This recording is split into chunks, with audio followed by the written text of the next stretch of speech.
നമസ്കാരം, ഞാൻ ഡോക്ടർ വിസ്മയ ദാമോദരൻ. നമ്മൾ ഇന്ന് ചർച്ച ചെയ്യുന്നത് രാവിലെ തന്നെ തുമ്മി തുടങ്ങുന്ന ചില ആൾക്കാരുണ്ട്. അതായത് മുഖത്ത് വെള്ളം തൊട്ടാൽ തന്നെ തുമ്മാൻ തുടങ്ങുക, അതുപോലെ കുളിക്കുമ്പോൾ ഒക്കെ വെള്ളം വീണാൽ തന്നെ തുമ്മാൻ തുടങ്ങുക എന്നൊക്കെ പറയുന്നവരുണ്ട്. ഇതിനെ വാസമോട്ടർ റൈനൈറ്റിസ് എന്ന് പറയും. അതായത് ക്രോണിക് റൈനൈറ്റീസിൻ്റെ തന്നെ ഒരു ഭാഗമാണിത്. ഇവർ മെഡിക്കേഷൻ എടുക്കേണ്ടത് അത്യാവശ്യമാണ്. അത് കൂടാതെ ഒരു ചെറിയൊരു പൊടിക്കൈ കൂടി പറഞ്ഞുതരാം. അതായത് ഇവർ മുഖം കഴുകുന്ന സമയത്ത് നമ്മൾ എന്ത് വെള്ളം ഉപയോഗിച്ചാണ്, അതായത് ടാപ്പ് വാട്ടറിൽ ഉപയോഗിച്ച് മുഖം കഴുകുന്ന സമയത്ത് കുറച്ച് വെള്ളം വായിൽ ഹോൾഡ് ചെയ്തിരിക്കാൻ ശ്രദ്ധിക്കുക.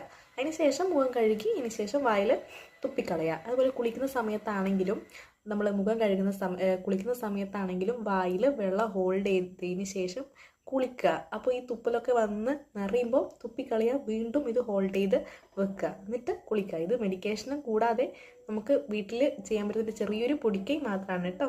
Thank you.